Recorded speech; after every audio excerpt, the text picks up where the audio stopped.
Welcome, everyone. I'm David Habood. Today, we're going to review the new capabilities of Altium Designer 21. The design process often requires repetitive work with tedious tasks. Altium Designer 21 represents a better way to design by revitalizing longstanding functionality and improving the user experience, as well as performance and stability. This is all based on the feedback from our users. So these improvements streamline existing design tasks and empower you to complete sophisticated rigid and rigid flex designs with realistic 3D modeling. In addition, Altium 365 continues to play an increasingly significant role with the newest release of Altium Designer. So let's take a look. We will begin with the overhaul of the Spice engine that started in Altium Designer 20. Increased model support and the guided simulation dashboard create an intuitive experience so you can understand your design like never before. Next, we will move through the advances of board shape definition to create even the most complex rigid flex designs. We'll then follow up with high-speed length tuning and design rule enhancements. Lastly, we will review Altium Designer functionality empowered by Altium 365. Keep in mind that this webinar will cover the overall capabilities of Altium Designer 21. We will have dedicated webinars for each of the topics, so keep an eye out for registration. In Altium Designer 20, we introduced a new Spice engine. Altium realizes the importance of spice simulation and the importance to engineers with the focus of improved spice simulation and functionality in Altium Designer 21. This release, we are introducing the simulation dashboard, providing a guided setup for your simulations. With the new simulation dashboard, you get a simple user interface and intuitive simulation flow to make it easier to learn so you can understand your design. The simulation dashboard shows any errors that might come up during the verification, setup, and analysis process of the simulation, and it provides you guidance on where the error might have occurred and how to fix it.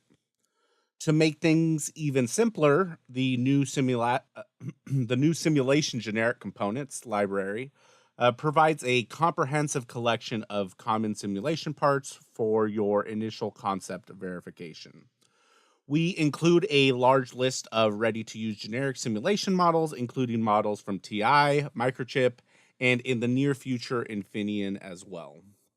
We also have the ability to import LT Spice schematics to get started quickly. You can import your simulation models, harnessing improvements to the OrCAD schematic and model import engine. Dedicated simulation tools in your schematic editor allow you to stay in the same familiar environment without having to switch tools or user interfaces to run a simulation. Going back to the new simulation dashboard, you can set up, manage, and run simulations from one place. You also can run several simulations and review the results to make necessary adjustments to your components and their parameters. When reviewing the results, you can load these simulation parameters or you can simply delete them from your results list. One of the biggest changes is the new simulation stimulus source interface for voltage and current sources. In addition, there is an area for probe definition. Each probe has its own properties to show the associated net name, simulation results preview, and the ability to set trace color. The quick simulation cycle ensures your schematic and selected components work according to specifications. In turn, you can greatly reduce or eliminate physical testing of board prototypes and perform comprehensive parametric studies. Best of all, you can review previous results to analyze any changes in the circuitry. We have increased the number of supported models to increase the usability of the Spice engine. The comprehensive Spice model support allows you to create unified component definitions directly in Altium Designer with minimal effort to link external models from vendors. So to start off, we have a new Spice Model Library extension, and it's called .lib. So lib files are recognized as combined subcircuit models, allowing direct Spice Model Library file processing in the components panel. You can also directly place Spice Model files, and an automatic component generation occurs. The most frequently used models are supported, including analog PSpice and LT-Spice, as well as digital XSpice. We also support full Spice 3, PSpice, and LT-Spice digital support is under development. The simulation has multi-syntax support, so models are recognized and combined in the native Altium Designer environment. When the model is placed, the model file syntax is validated to ensure smooth simulation. Together, these improvements make it easier to arrange your model configuration. Plus, there is extended pin mapping support to solve the issue when your schematic pins do not match the number of model nodes. If you can't find models, you can place generic component models to closely approximate your If you can't find models, you can place generic component models to closely approximate your design simulations. Generic models take simulation parameters such as resistance value and tie them to a placeholder symbol. You can then go from simulation to layout in seconds, replacing the generic component with an existing component definition. Okay, we've now switched to Altium Designer. I have here open a Hartley oscillator project. This schematic here is going to be used for simulation. So you can see here, I'm going to open up the simulation dashboard. You can go to simulation dashboard to open it up. So as we talked about, the simulation dashboard allows you to have a guided setup. We're going to start here with the verification of the design. So as soon as we do that, it does an electrical rule check and it checks for all your simulation models. As you see here, we are missing models for everything, but as we mentioned, you have the ability to apply generic models. So you see here, it says, would you like to auto assign models? So I can simply click assign and update the verification, and we see that all of the models have been added except for J2. So we can simply click add model, and it's going to pop up here, and you see that you have the option to get models from your server, local files. We mentioned the .lib files, so we'll be doing that next. You have generic models, and you can actually click Octopart as well and browse through the collection of components here in Octopart, and anything that has models, you can actually select it. But we're not going to do that today. As I mentioned, the .lib, we have this local. So I'm going to do browse. It showed up on my other screen. As I mentioned, this is a PSpice library that is being read in. We have all of the simulation models. We'll go into more detail about this in a little bit. So I'm going to select right here, and you see the information is filled in. The pin model information is synchronized here, and when we go to the model file, we see the model here. Since it is a library file, you can see a lot of models here. We also see the format types. We have Mixim, LT-Spice, PSpice. And as I mentioned, that will be growing in the coming months to support more digital models. As of right now, we support mostly analog models. So now that we have added a model, we're going to click OK. And we see, once again, we update the verification. Anytime there is a change, you must run the verification again. So we come over to the preparation section. As we talked about, you have all of your sources in one area. You can add more sources. You can add probes as you see fit through here. From here, we're not going to actually add anything today. But you see here, you have the 4 different simulation types. Each simulation type allows you to actually have different setup conditions, as you can see. We also separated things such as Monte Carlo simulation, since that is essentially used to supplement these types of simulations. So I'm going to start off by running the operating point. Right, and you see here it starts running it. But when we actually go back, what you can see is the voltage, right? Because I said display on schematic voltage across the entire design here.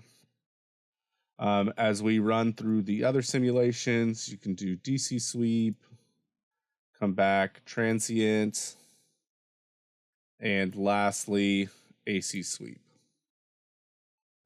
So you have all of those results. As you see here, the results can be once again clicked on, and they will open up once again. So let's say you need to make some changes and rerun the analysis so you can kind of see the differences. If you look here, you can see show results, load profile, or delete the results if you would like. For the next section, what I'm going to show is we mentioned the .lib files. So if I open up the components panel, we can see all of our component definitions that are in our workspace, but if we come down, I have the local .lib file.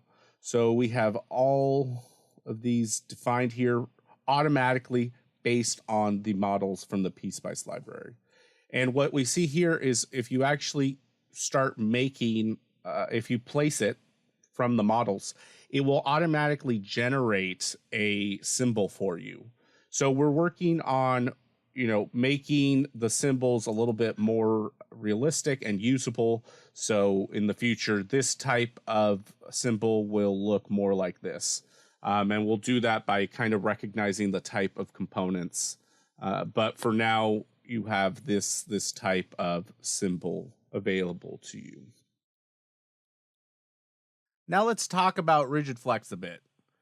The global market for Rigid Flex PCB was valued at $3.835 billion in 2017 and is estimated to double by 2025.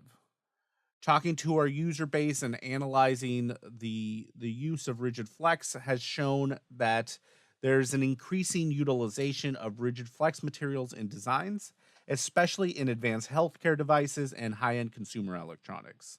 To help with the new design challenges our users face, we have dedicated a significant effort to revitalizing and expanding Rigid Flex design capabilities. We focused this release on allowing design of flexible boards with any popular fabrication technology. The first step was working on enabling complex geometries. You can now edit flexible and rigid regions independently using any freeform shape with the new board planning mode.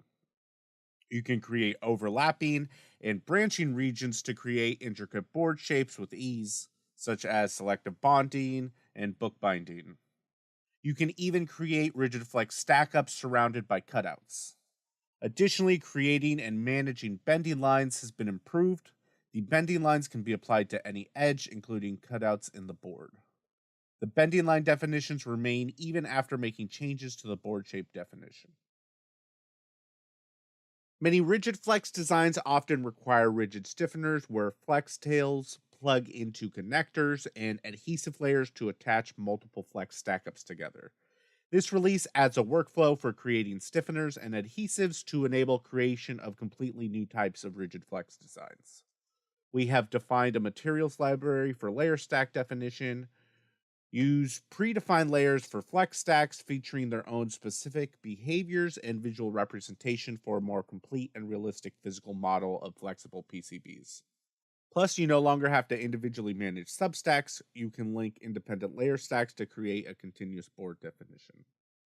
Predefined materials have different impedance profiles and dielectric constant information to realistically model your design.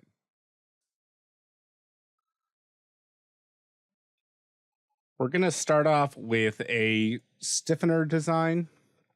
You can see here I switched to board planning mode.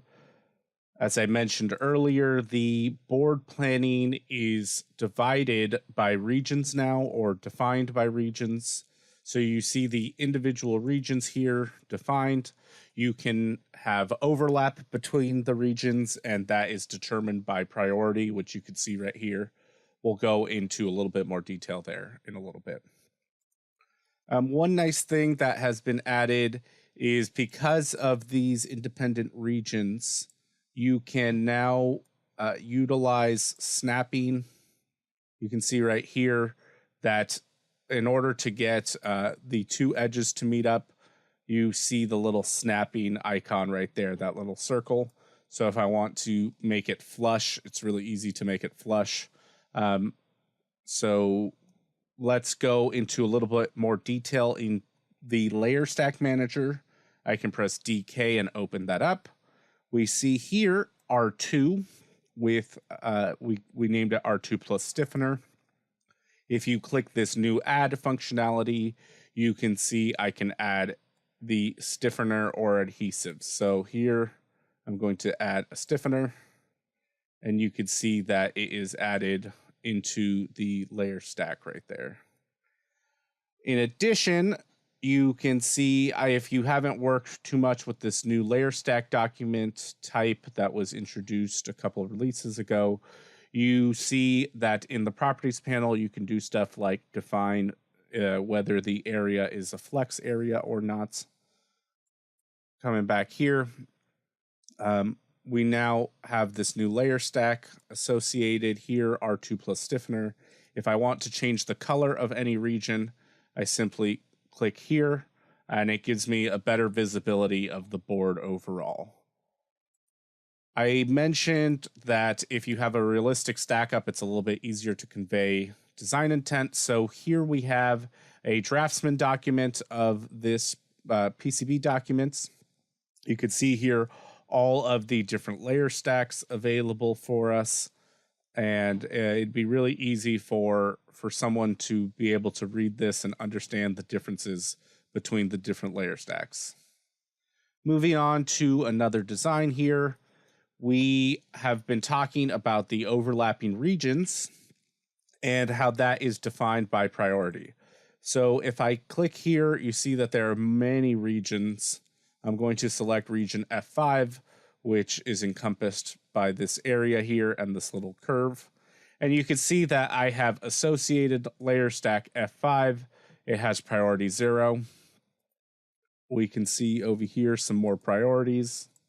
And the way that this is defined, if a higher priority means that it will take precedent over the other ones. If they are at the same priority level, the stack up with the most number of layers will win out. So coming through here, we have the bend lines. As we talked about, these are now persistent. So if you make any edits to the board shape, you are still able to see these bend lines. They will stay there, and then you can move them over, associate them to the required area. Here in the properties panel, you can define which stack regions are utilizing this bending line. So we see here, we just have F7. For another one over here, we would have F6, and so on. The different regions are really easy to identify in that manner. If we switch over to 2D, we see the whole design with these connectors. We come over to 3D, and as I move this over here, I can hit 5, and it will show us the fully flexed board. We see here there are the overlapping regions and the bend lines as they are defined by region type. Even though these are overlapping, we were very easily able to associate the bend line to the different layers and have this split. One more design we have here. We have this region defined within another region. So this whole, the big region is R1, and you can see here the layer stack is rigid, priority 0. And then when we click again, we can select F3, and we see that this is actually a flexible layer stack. Because it has priority 5, that will have a higher priority than the original rigid layers, which are priority 0. We see the same thing in areas like over here. We can see the different regions. And what's nice is being able to see the different definitions really quickly defined, and I can change these individual shapes if I need to, right? Let's say I need to make this longer or shorter, and it's not going to destroy these bending lines. That's one of the things that was really difficult to deal with before. When you were defining rigid flex designs, the bending lines would disappear when you change the shape. So that's no longer an issue. If we switch over to a 3D view, and once again, press 5 to flex the design.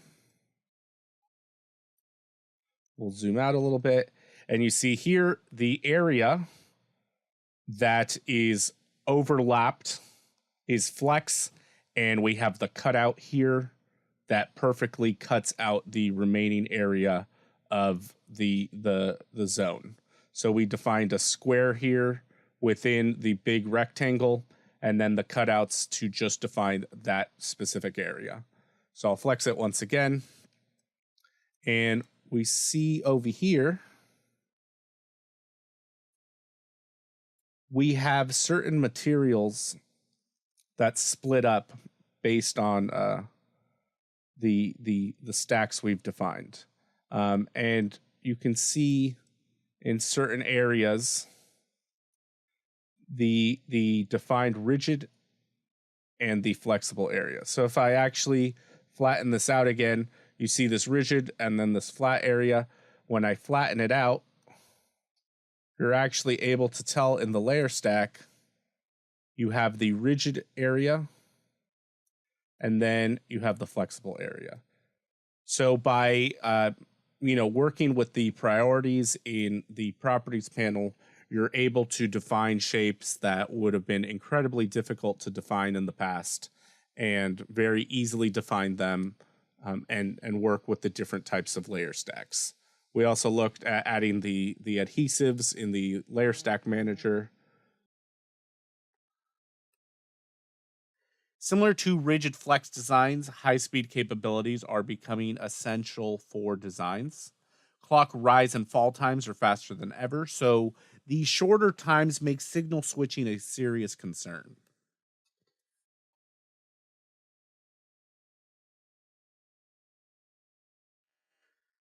As mentioned, PCB length tuning is a critical element of high-speed design, which is usually made by careful adjustment of critical net lengths. Altium Designer 21 focuses on improving existing accordion tuning pattern while adding 2 new patterns, trombone and sawtooth tuning. These new tuning patterns are rendered within a tuning sleeve, making it easy to slide the pattern along a route and around corners. All patterns can be applied to single tracks as well as to differential pairs.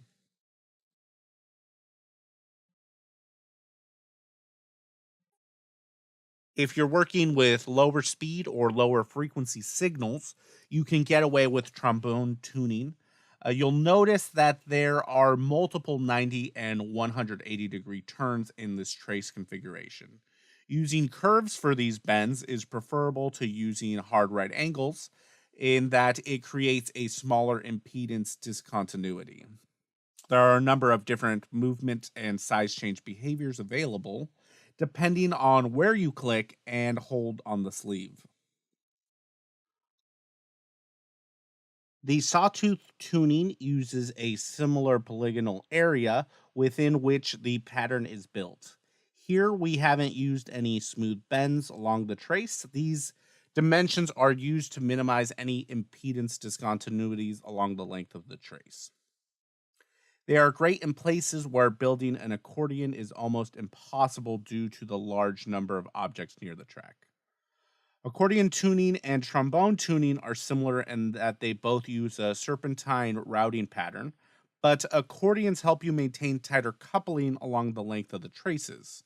Accordion tuning does not offset the serpentine pattern off to the side of the trace. Instead, it can be routed along the length of the desired signal trace, making accordions a better choice than trombone length matching for high speed differential pair signals. However, in some cases, there is not enough space to build an accordion. To combat the issue of limited space, Altium Designer 21 allows you to rotate the meander construction zone to better utilize space. These three tuning patterns help you to take advantage of specific types of geometries frequently used for high-speed designs. Using these tuning patterns allows you to fully utilize your layout space quickly and efficiently. This release extends routing and glossing improvements implemented in Altium Designer 20 with a strong focus on differential pairs. The first major improvement is differential pair coupling. As you route or drag your differential pairs, they will remain together. The diff pair will move around vias and design objects with ease. Additionally, entry and exit points for differential pairs are guaranteed to be symmetrical. The PCB editor enhancements allow you to take full advantage of the new length tuning capabilities to maximize your routing channels. Previously, you would start with a rule type and begin to apply the rule. This made it very difficult to see every rule pertaining to a design object.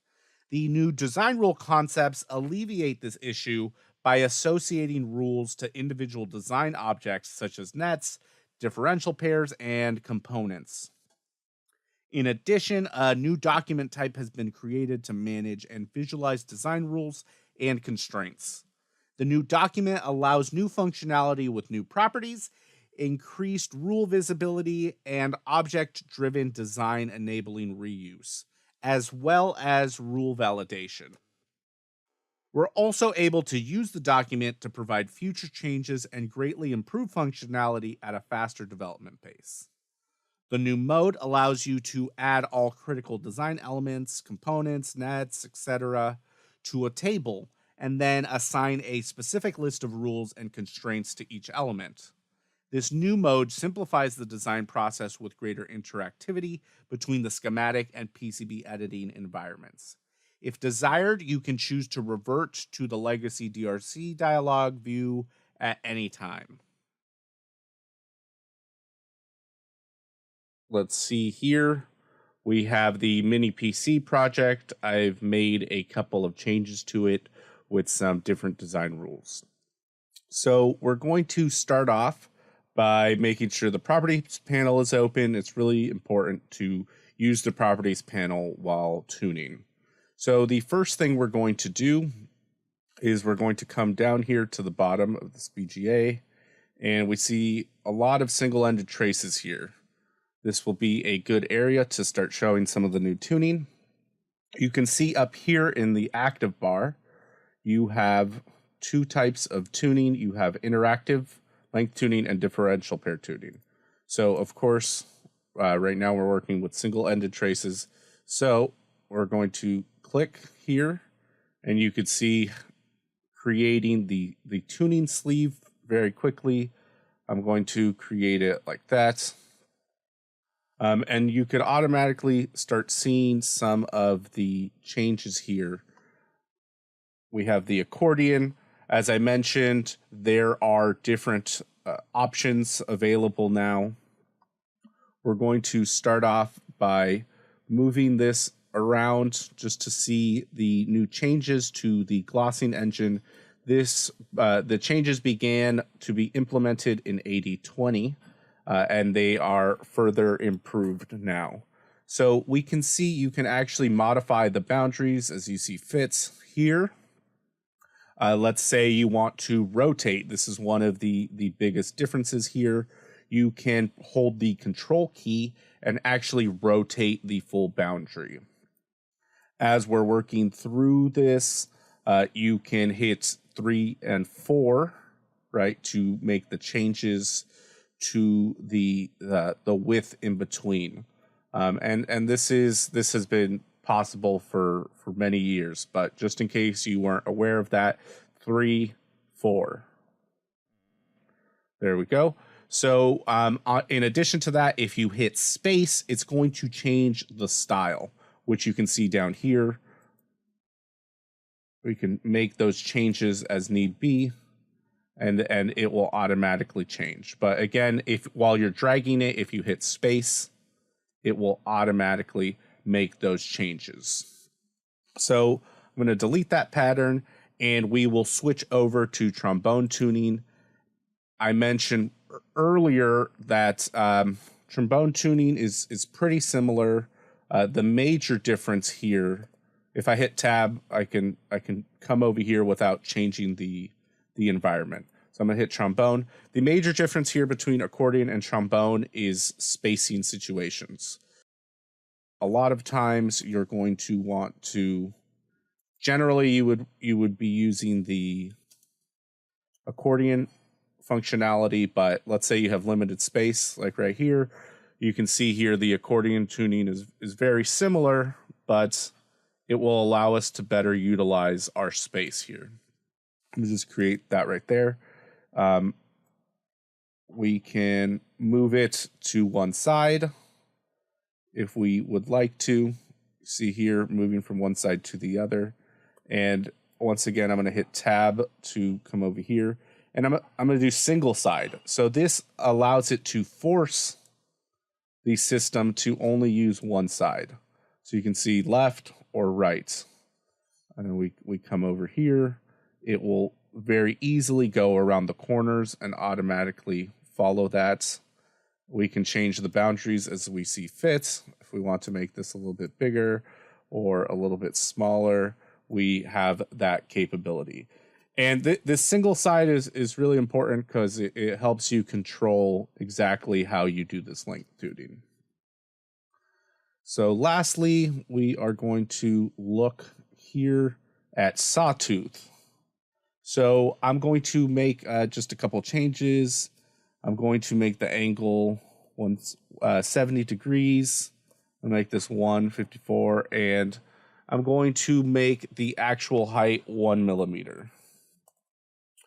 Once again, we have the single-sided option, and you can do fixed size if you would like. So I'm going to start off with the single-sided option. And you see here, we can go around some corners if we would like. And the fact that we're single-sided just kind of makes it a little bit easier to see the sawtooth pattern right here along the edge. This is going to be pretty helpful throughout your design process. Some people like to synchronize the sawtooth with the fibers of their design. So that is something that is possible now because you can make this whatever angle necessary for your design. So now that we have this placed here, we are going to add a couple more. We're going to come over here and switch over to trombone tuning.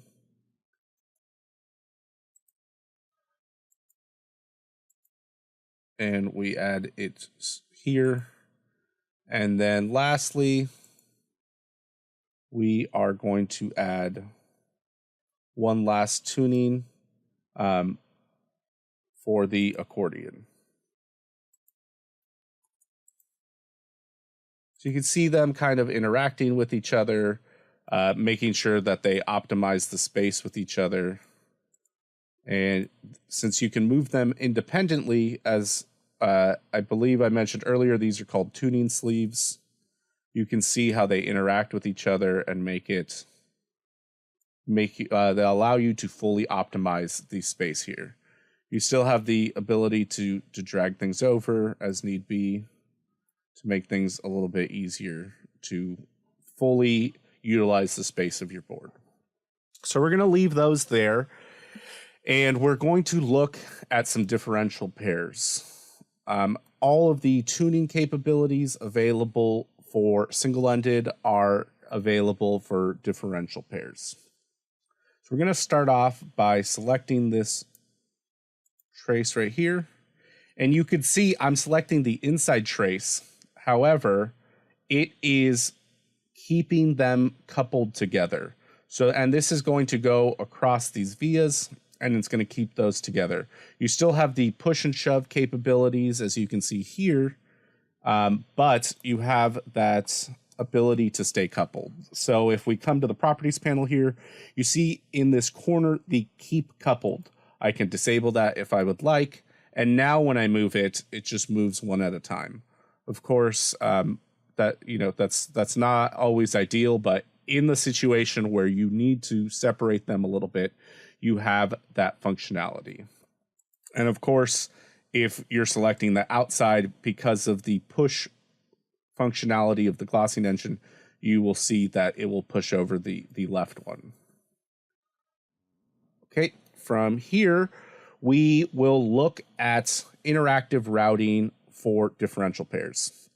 It's the same concept, of course, but with the added functionality of coupling, you are able to better utilize these different tuning patterns.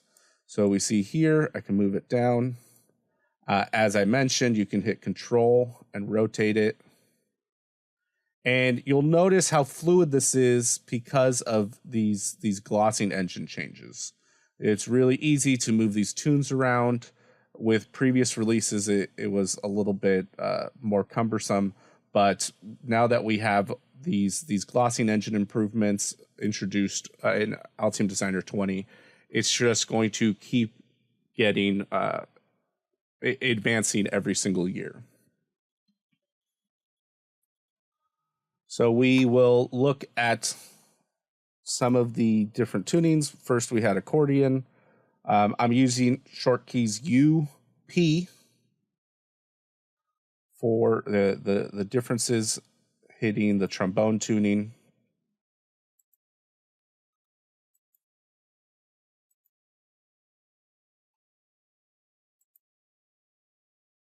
We have that. And of course, if you would like, you can combine them along the same trace. And you see here with these accordions, it's really nice that you have it's coupled and it's symmetrical, right? One thing we mentioned is the entry and exit of pads is now guaranteed to be symmetrical with this keep coupled functionality that I mentioned in the properties panel. So you can see that the tuning sleeves come in and they interact with each other, so you don't step in on each other's territory. So you can see both of them here.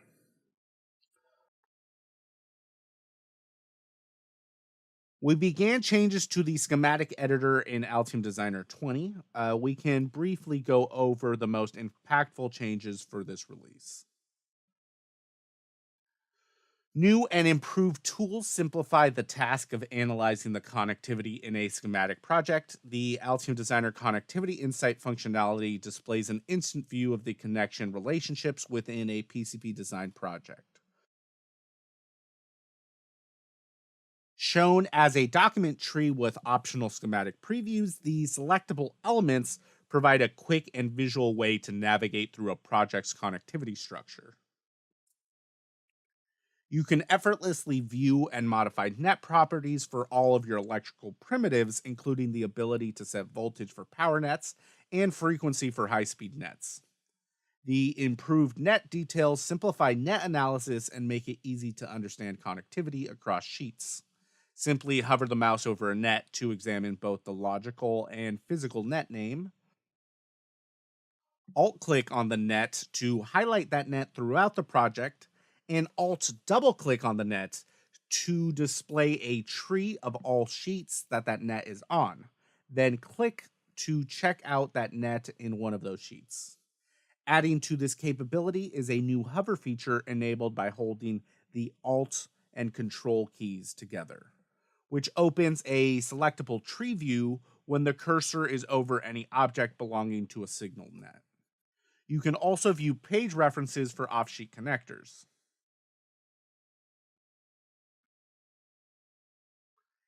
It can be challenging to pick the right components when working on a new schematic. Plus, it isn't always necessary for early stages of development. To expedite the process of laying out the early stages of a design, we've introduced the concept of generic components, which can be quickly placed in a design without the need to find and choose a specific manufacturer part from the available component sources. Generic components are intended as placeholders that are easily replaced by a suitable component later in the design process. They can also be considered as virtual or parametric components. Note that generic components are based on managed component templates in Altium 365, giving you full control over their default properties along with the ability to easily add additional generic components. Each type of generic component has a unique symbol for easy identification and replacement. When you have completed your prototype, you can replace individual components with the properties panel or a set of components of the same type with ActiveBomb.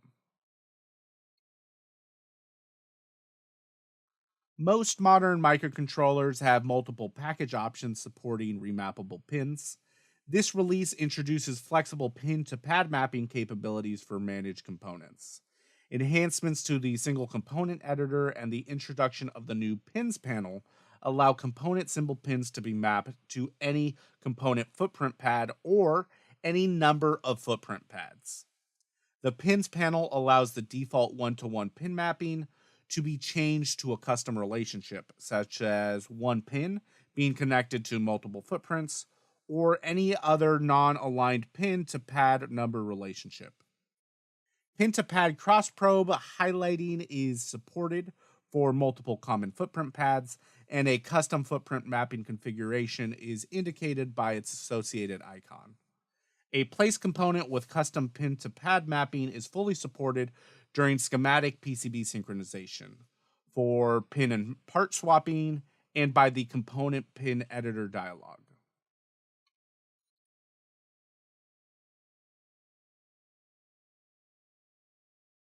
We're going to start with the Kame FMU project and the CPU schematic.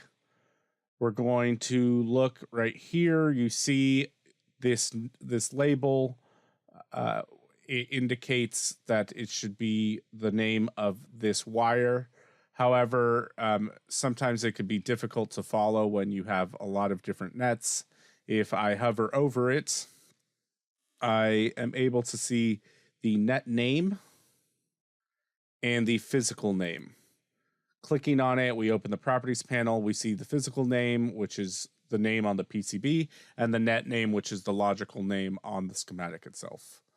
If we have certain nets like a power net or a high-speed net, you can put additional information there for them. If I want to change the color, I can use this option and change the color as need be. If you have a more complicated connection like this FMU harness, I can click it, Alt click, and I am able to see all of the associated connections here. If I want to see if this type of harness or connection in general is connecting to another sheet, I can Alt double click, and we get a navigable schematic tree here. I'm going to navigate over to this other schematic sheet. And once again, all connections associated with FMU are shown here. You can see everything has been dimmed out, so it's very easy to actually see everything connected to it. If I hold Control and Alt at the same time, I get that same type of tree dialog here. So once again, I go to FMU and I can see the different places I can navigate through. And that's going to make it really easy to navigate between connections on the sheets and understand the connections. From here, I want to change it up a little bit. I have the generic components here. They can be seen in the all category. So I'm going to place a resistor here. I'm going to click on it to open up its properties. And we have different parameters here that we can fill out. In this case, I'm going to fill out the value parameter, and I'm going to set it to 1K. And I'm going to copy this a couple times.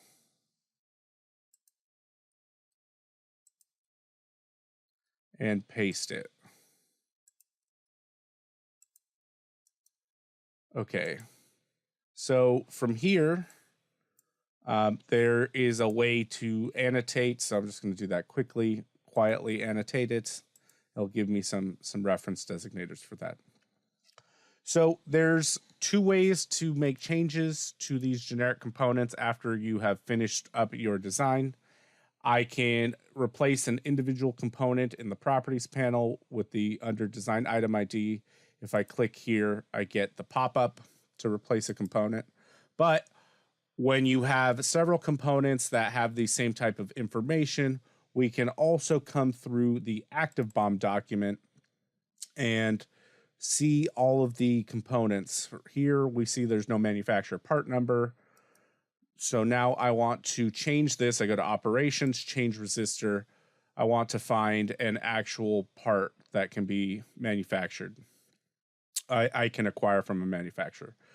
I have several options here. You'll notice that it takes the parametric values I have set and filters for them. So in this case, I just put 1K, but if I fill in more parameters, it will also filter by that.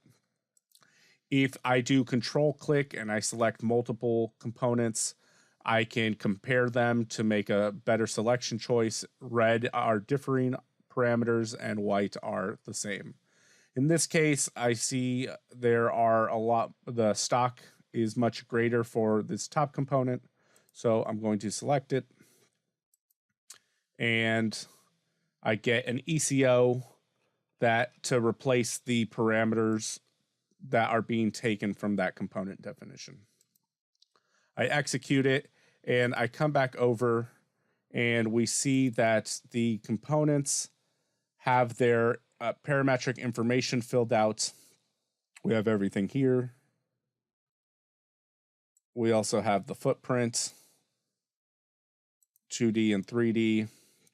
So we're able to just lay out whatever we need with these generic components, test out our circuitry, and then replace it with a known component at a later time. The last thing for this, I want to show going back to the components panel. I'm going to place this component. I'm going to place a couple. So you'll notice here that you have 2 pins, but you have 2 numbers here. That means that that pin is mapping up to different pads on the footprints. So if I click in to the properties of this component, I can see that there are a couple options for footprints. So if I go through and change it to the other footprints we have, we can see that each one is providing a different type of pin mapping, different direction of pin mapping. And you can see if we come down to the data sheet opened on the other monitor. We come down to the data sheet and we can see that that is because of this. Each one has a different type of connection. Therefore, we can use one symbol and map it to the different footprints in order to get effectively different components here, different configurations of the same component. Our last topic for today is new functionality enabled by connecting to Altium 365. Remember that access to Altium 365 is provided with your subscription. When you store your designs in an Altium 365 workspace, you can get powerful tools to enable collaboration. Let's start off by discussing project history. Designs stored on your workspace benefit from built-in version control. The version control system, or VCS, allows us to create a progressive timeline of all major events in your design process. You can see event markers for who did what, when, and why. Additionally, the system automatically calculates differences between events to analyze changes. Every event can be searched to easily identify and review changes. For example, changes to specific components throughout the design process. When you are done with the design, you can complete a design release. The release creates a full snapshot of all design files and outputs so that you can always know which files you sent to manufacturing. Any changes created after release can be reviewed quickly with the automatically calculated design differences. If you would like to revert to a previous revision of any event, you can simply click on the little dots and select revert to, and your entire project will be reverted to that design snapshot. The automatically calculated differences can also be seen in the web UI. Currently, you get a visual comparison of your Gerber changes to analyze changes directly on your board layout. You can click on the differences on the left column and they will highlight in the graphics. This functionality is currently in beta and will be updated and expanded. When you are collaborating on a design, you often have to work on the same design files. A lot of work is cross-domain, making commenting on the design more difficult. We have implemented notifications for file locking to simplify conflict prevention. When you open the file, it automatically applies the file lock for all other users. You can see when someone has begun changes to the design so that you don't make any contradictory changes. If one collaborator ignores the file lock notifications, version control notifies all other collaborators of the file status. When one collaborator edits a document, the other collaborators are informed of the change whether or not they have the document open. You no longer have to rely on emails to communicate thoughts on your design. When your projects are connected to your Altium 365 workspace, you can add comments directly in the context of your design, enabling clear communication while reducing discrepancies and time spent on managing design changes. Simply assign comments to the designated user, and they will see all associated comments on the thread. Each comment thread has its own number for organization and easy traceability. Comments can be added at any point of the design and allows you to select design objects.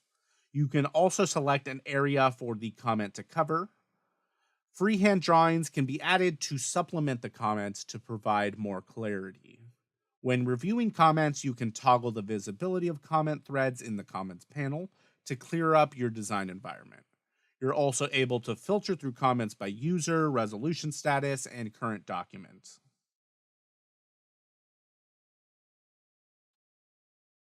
For our final demonstration, we're going to come back to this Comet FMU project and right-click on the project name and select History. This is going to bring up our progressive timeline of events. You can see all the different commits of the project here. The automatically calculated differences are shown underneath the comment for the commit. You see here addition, removal, modification of all of these different design objects. For example, we see components here. I can search through them. Let's say I want to know when a component has been changed in my design. Here I put C2, and we could see all of the components that have C2 within their reference designator. This will also work for file names, net information, anything that is being covered in the automatic differences can be searched here. As you can see, also the comments are being searched through. If I go to any individual event and click on these options, I can open up a snapshot of the entire design, or I could revert to that snapshot. So the entire project will change back to this snapshot. We have the release here, all of the associated files with this. You can open the snapshot, compare Gerber files between revisions. I mentioned earlier that the comparison functionality is under development and will continue to grow. So currently you can compare Gerbers, and in the future you'll be able to compare more design information. In the web UI, you also have an ability to clone projects and download the project files themselves. This is going to allow managers, manufacturing, people who don't actually use Altium Designer to interact with the files in, a native environment on the web UI, and they can access it from anywhere at any time. Coming back to the projects panel, we have a couple new icons to introduce. Right here, we see for this file, Power Schematic, it says open, and Vincent Mazer is editing. As I open the file, I can see Vince here in the corner. I can see that he's editing the design. If I ignore that and I try and make a change, I am warned once again. I can abort the changes, or I could ignore the lock and continue with my changes. So in this case, I'm just going to abort changes, and I'll be able to see the schematic again. If, let's say, I ignored the lock and I continued to make changes, when I save, the VCS system would notify Vince and any other users that change has been made by me. There are another couple icons to show for this. Of course, it's a little bit difficult because you need multiple users to be interacting with everything. But I would say this is the most critical one to understand. The last thing we're going to look at is the comments panel. So we have the comments panel here. This has been updated pretty significantly. If you've used comments in the past, this comment panel now includes an addition to place a component directly on the schematic from the comments panel itself. So if I click place a comment, you can see here I can select any design object, and if I click and drag, it will add a comment for the area itself. We see here we have one comment here associated directly to this design object. Let's say that some change occurs with this object. Whenever you make a comment, a snapshot of the original design is included to ensure that your communication is in the context of the design, right? In case any changes have been made, you are guaranteed to have the original snapshot. So we see here, I tagged Chris, and he got back over to me. Over here, we have filtering options. Let's start with the visibility. So you can hide the visibility of these objects here. You see right here, the visibility changes. Let's say you have a lot of comments on your design. You can just quickly toggle that so that you don't have an issue. The filter options, I can remove all resolved comments. If I undo it, you could see a resolved comment here. I had assigned this comment to Arthur, and he resolved it for me. This is going to give us traceability of changes and actions and just overall feedback on a design.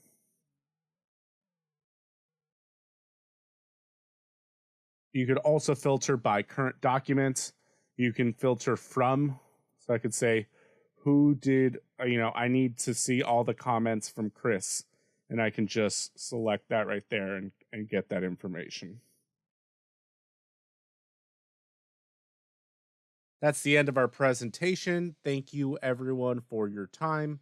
I will open it up to questions now.